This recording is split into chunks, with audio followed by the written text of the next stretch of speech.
Salut tout le monde et bienvenue sur le tuto numéro 15. Aujourd'hui, on va s'attaquer à la barre de vie des ennemis. Alors, avant de commencer quoi que ce soit, je vous invite ici à vous rendre dans Edit, Project Settings, Player, et ici dans Scripting Runtime Version, de changer la version du .NET Framework en .NET 4.6. Et ici pareil, en .NET 4.6. Alors, ça va simplement servir à utiliser le C# 6 et du coup, il y a beaucoup plus de fonctionnalités et ça peut vraiment être sympa. Alors maintenant, on va pouvoir s'attaquer au vif du sujet, c'est-à-dire créer une image dans notre ennemi ici et un texte au-dessus pour afficher les points de vie. Et donc l'image va se rétrécir en fonction de la vie de l'ennemi. Donc ici, on va faire un clic droit sur ennemi, UI et ensuite image. Alors on peut voir qu'il nous crée un canvas et une image. Et on peut aussi voir que du coup le canvas est gigantesque. Alors on peut déjà définir ici dans canvas, dans render mode, on va le mettre en world space. Et ensuite on va déjà reset la position. Donc du coup ici le canvas est déjà plus petit. Mais ici on va encore le réduire ici dans scale, donc x 0.1, y 0.1 et pareil pour z. Alors maintenant, on peut se recentrer. Donc le canvas est déjà de taille beaucoup plus raisonnable. Ensuite, on va donc le déplacer comme ceci. Et ensuite, le réduire. On a aussi donc ajouté l'image. Donc pour que l'image vienne se recentrer ici dans le canvas, on va se rendre sur l'image. Aller ici dans le petit encadré, appuyer sur Alt et sélectionner ce petit carré ici et donc l'image vient donc se recentrer dans le canvas. Alors maintenant on va pouvoir ajouter le canvas dans l'ennemi et maintenant on va pouvoir s'amuser à rendre ça plus joli, c'est-à-dire à le mettre d'une taille convenable et d'une épaisseur convenable aussi. Donc voilà, quand vous avez trouvé la taille idéale pour vous, vous pouvez ensuite ajouter dans le canvas, toujours dans UI, un texte. Ce texte ici, il est aussi beaucoup trop grand, comme vous pouvez le voir. Donc ce qu'on va faire, c'est que on va déjà le recentrer correctement. Donc pareil ici, on va appuyer sur Alt et ensuite sur ce petit carré ici. Donc là, le texte et bien à l'intérieur du canvas. Alors on va maintenant agrandir le canvas. On va sélectionner l'image et donc rétrécir l'image. Voilà, on va se remettre dans texte. Et là, du coup, on va déjà changer le texte pour le mettre en 100 bar 100. On va changer la font size. Mettre 5. Moi, je pense que 5, ça me semble correct. Alors du coup, on va abaisser le texte pour qu'il se trouve juste au-dessus de la barre. Alors une fois que vous avez fait vos réglages de positionnement, maintenant ce qu'on va faire, c'est qu'on va lui donner une couleur à ce texte. On va lui donner une couleur blanche. Et ensuite, pareil pour l'image. On va essayer de donner une couleur de base qui sera donc dans les verts.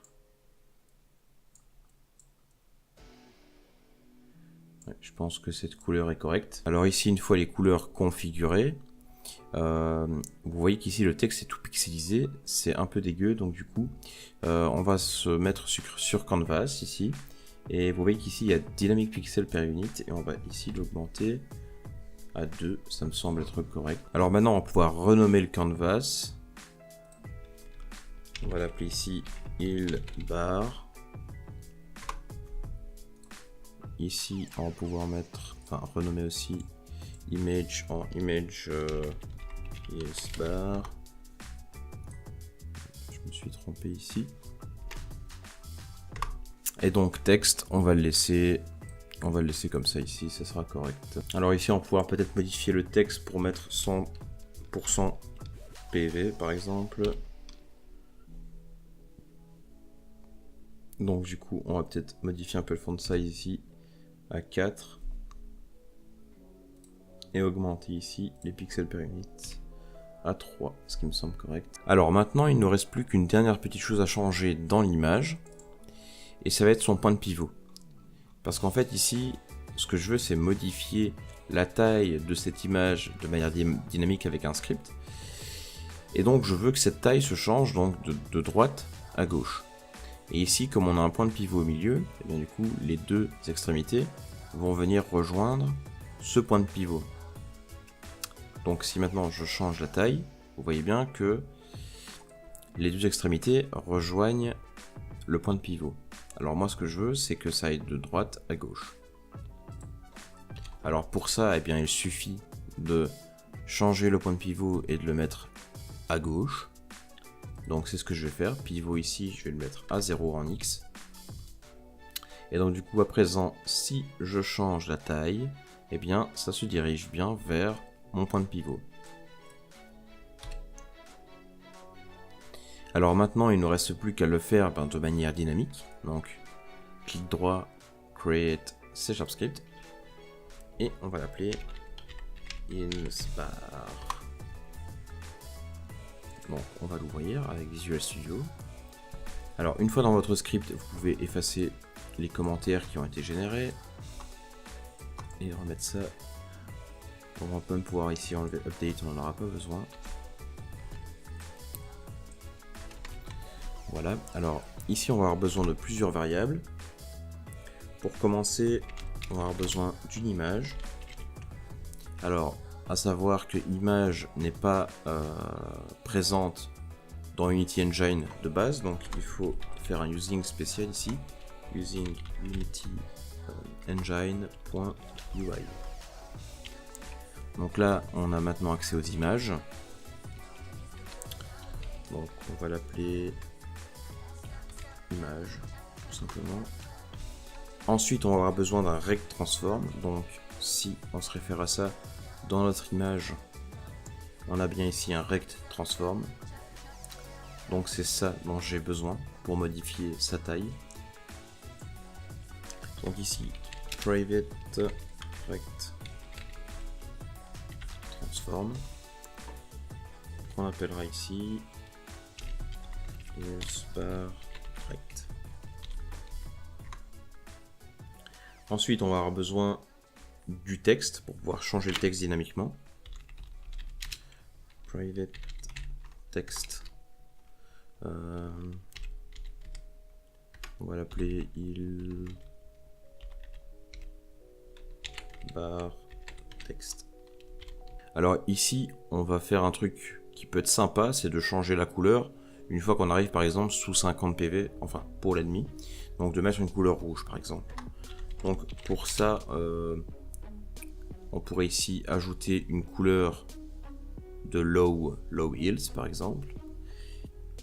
Donc on va demander une couleur qu'on appellera color low hills. Et donc tout ça, bien entendu, on a besoin de le mettre en Serialize Field pour pouvoir y accéder dans l'éditeur. Alors ici, on va pouvoir enlever ici le start, on n'en aura pas besoin. Et ici, on va créer une méthode qui sera publique, car on va en avoir besoin dans d'autres classes, qui sera de type sans retour, qu'on va appeler ici setHills. Et donc on va avoir besoin de deux informations, c'est-à-dire ici la vie actuelle, donc current, et ici la vie maximum de l'ennemi, pour pouvoir ensuite après faire une division de current actuelle, donc la vie actuelle divisée par la vie maximum, car en fait dans Unity ici, comme vous voyez, scale va de 0 à 1. Donc du coup je suis obligé de faire une division ici de ma vie actuelle divisé par la vie maximale. Et comme ça, j'ai bien une valeur entre 0 et 1. Alors du coup, on va ici créer une nouvelle variable de type float qu'on va appeler value et qui sera du coup égal à current divisé par max. Donc du coup, maintenant qu'on a récupéré cette valeur, on va pouvoir donc modifier cette taille. Donc on va récupérer ici le rectangle. Donc ici ilsbar rect point local scale est égal donc à un nouveau vecteur 3. Et ici donc en x on va lui donner donc la valeur qu'on vient de récupérer, et ensuite en y et z on va ici lui ajouter bien la même chose qu'il est actuellement, car nous on ne touche pas ici ni à la valeur y ni à la valeur z.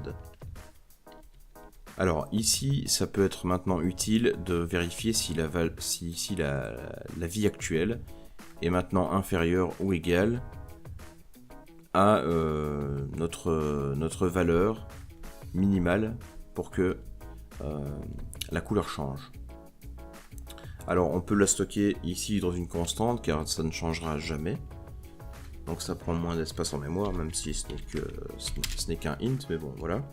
Donc on va ajouter ici une constante qui sera de type int et qu'on appellera donc ici low hp par exemple, et qui sera égal par exemple à 50 PV. Alors donc maintenant ici on va faire notre condition, donc if current inférieur ou égal à low HP. Donc si ma vie actuelle est en dessous de low HP ou qu'elle est égale à low HP, et bien du coup je vais changer cette couleur. Donc on va appeler image.color tout simplement est égal donc à notre color low hills. Color low hills. Et maintenant du coup il ne reste plus qu'à changer donc notre texte. Donc ici ilbar text point text est égal, donc ici on va utiliser une syntaxe de C# 6 qui est intéressante pour la concaténation de chaînes de caractères. On peut directement ici mettre nos variables entre des accolades pour pouvoir ici mettre current bar, ensuite max et ensuite HP. Donc là on réactualise l'affichage de notre texte qui se trouve juste ici. Donc maintenant, pour avoir toutes ces informations, on va devoir évidemment les ajouter dans notre enemy stat qu'on avait déjà fait auparavant, donc qui se trouve juste ici. Et on peut voir que là nous avons simplement les PV et les damage. Alors PV évidemment ici va être changé en max heals par exemple, parce qu'ici on va avoir besoin en fait de plusieurs informations qui vont être ici max heals et qui vont être aussi current heals. Donc ici on fait un copier-coller de cette propriété là, et ici on va avoir current heal. Alors du coup maintenant PV on peut donc l'enlever, on n'en a plus besoin. Par contre ici ce qui va changer, eh bien c'est max heals par exemple, parce que là ce qu'on veut ici c'est pouvoir mettre notre vie maximale au tout début. Ensuite current heal au tout début du jeu, elle est égale donc à max heals. Et voilà, donc du coup comme on l'a changé ici, on va devoir évidemment le changer dans enemy fight, puisqu'ici du coup quand il reçoit un dégât, c'est sur les PV ici que nous agissons. Donc maintenant on va plus agir sur les PV, mais on va agir sur donc current heals moins égal dégâts. Pareil pour là, pour savoir s'il est vivant, ce sera donc current heals Et en fait ici, quand je reçois un dégât, je vais appeler donc ma méthode que je viens de créer ici dans ma healthbar. Donc ici, je vais avoir besoin d'ajouter une référence à healthbar ici. Donc du coup, on va se rendre dans Enemy Fight et on va ajouter ici une référence Private healthbar.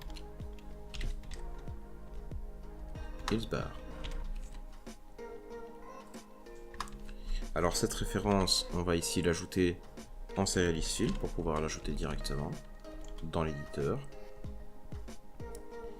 Et donc une fois qu'on a reçu les dégâts, on va directement ici appeler healthbar.setHeals et ici on va lui passer nos informations qui sont donc current heal et max heals. Ici on lui applique le script. Alors ici on a un tas de trucs à renseigner, donc on a besoin de l'image que l'on renseigne ici, on a besoin de du rectangle de l'image, donc on l'a ici aussi sur l'image, et ensuite on a besoin du texte, donc on passe le texte, et en dernier la couleur qui va être effectivement du rouge,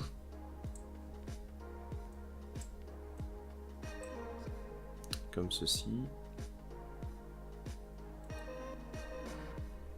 Voilà, et ensuite dans Enemy, on a besoin maintenant de renseigner la healthbar, qui va être donc ceci. Donc là, on peut tester en mettant sur Play.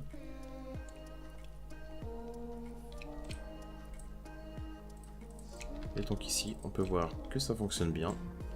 On a bien la couleur qui change. Et ensuite, la mort de l'ennemi. Donc ici, le seul souci qui nous reste à régler, c'est en fait, si vous avez remarqué, dans mon texte ici, j'ai donc 100 sur 100 HP.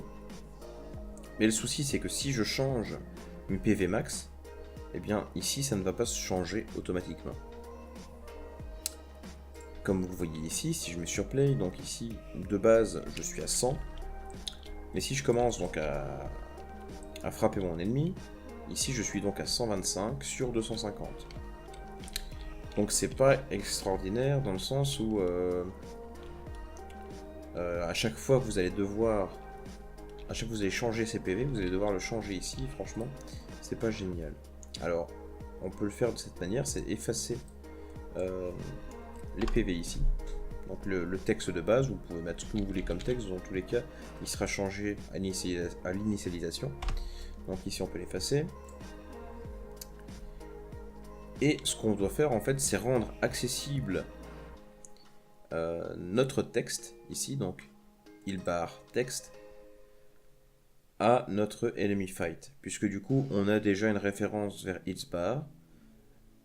Donc ce qu'on peut faire ici, c'est ajouter une propriété qui sera ici de type texte aussi, et qu'on va appeler ici healthbar text aussi, mais avec une majuscule. Voilà, et donc on va le mettre ici, on va lui donner la possibilité en fait d'être en lecture seule, donc de ne pas pouvoir être modifié en fait. Donc cette variable là, donc vraiment la variable en elle-même ne pourra pas être affectée, donc on va pouvoir l'utiliser et modifier ses propriétés, mais pas l'objet en lui-même, pas la propriété en elle-même. Donc c'est assez intéressant ici parce que c'est exactement ce qu'on a besoin.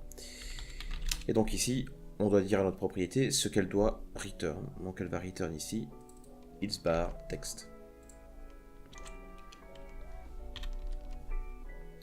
Donc maintenant, je peux me rendre dans Enemy Fight. Et étant donné que j'ai bien une référence ici à healthbar, on va ici pouvoir mettre dans Start healthbar point healthbar text point text est égal donc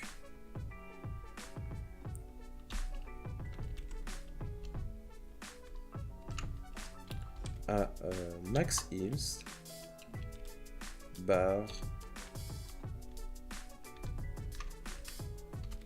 max heals PV. Et donc là, à l'initialisation, logiquement, il devrait setter ce nouveau texte. Donc du coup, dès qu'on crée un ennemi, eh bien, sa propriété est setée directement. Ce qui est quand même beaucoup mieux. Car de nouveau ici, si je modifiais sa valeur maximale, eh bien, j'aurais pas de souci.